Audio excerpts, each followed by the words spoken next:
So our first 10-minute oral presentation is from the Lake Huron Fishing Club, which is PMD 14-P1.31. And our presenter is Mr. Michael Hann. Welcome, Mr. Hann. The floor is yours. Thank you very much. Good afternoon. My name is Michael Hann. I'm the Vice President of the Lake Huron Fishing Club. The Lake Huron Fishing Club is a registered nonprofit organization of 450 members, most of which come from the Saugeen Shores Kincardine District, but there are many of us from Southern Ontario, me being one of them. The club is now in its 31st year. I am here to present the club's position on the DGR regarding item 1.4.4 of the amended public hearing procedures. Please allow me to record the club's preferences to the options listed there. Our club's mandate is to guarantee angling opportunities for current and future generations. Using strictly unpaid volunteers, we rear brown trout, rainbow trout, and Chinook salmon at our 2 hatcheries. We raise 120,000 Chinook in our Port Elgin facility, and we raise 120,000 rainbow trout and 60,000 brown trout in our Kincardine facility. Both hatcheries were built and are operated by our volunteer members. We undertake stream enhancement, habitat restoration, tree planting, as well as erecting livestock fencing, as well as other conservation projects. We have built through our own efforts 2 public fish cleaning stations, one in Kincardine and one in Port Elgin. Both stations, upon their completion, were donated back to their respective municipalities. We mount a major 2-week angling derby each summer, the largest on Lake Huron, called the Chantry Chinook Classic Derby.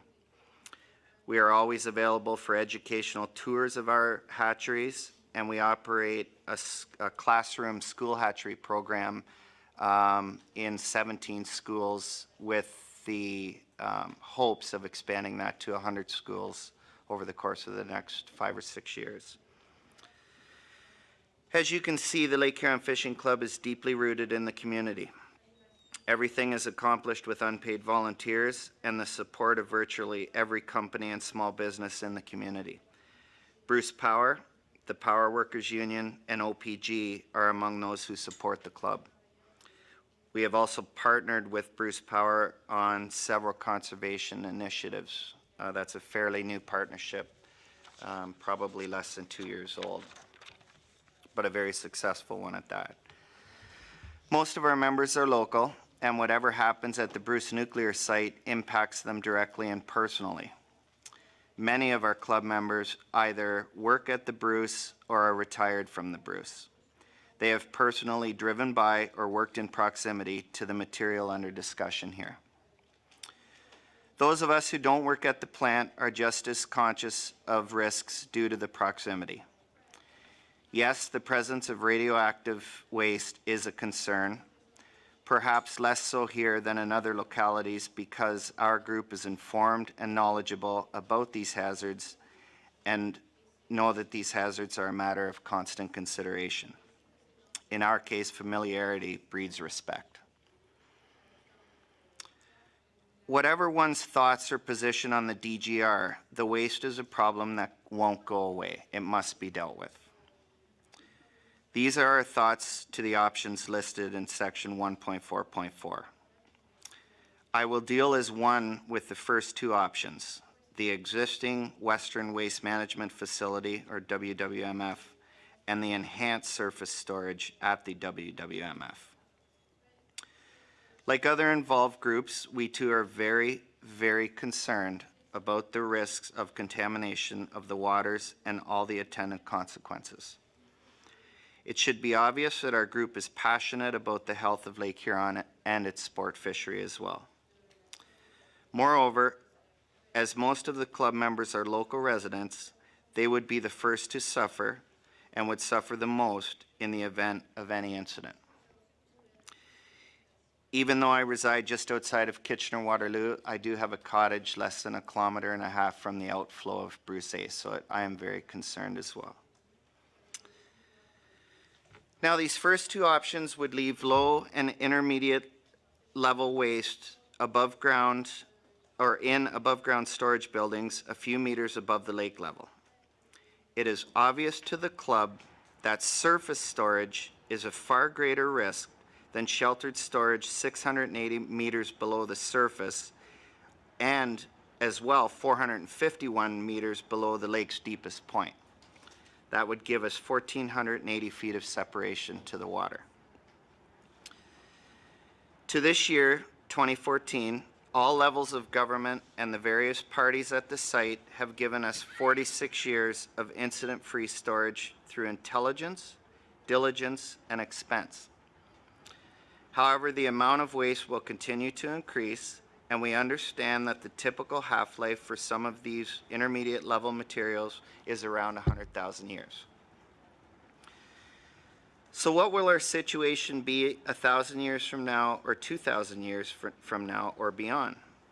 So much will happen in the coming millennia.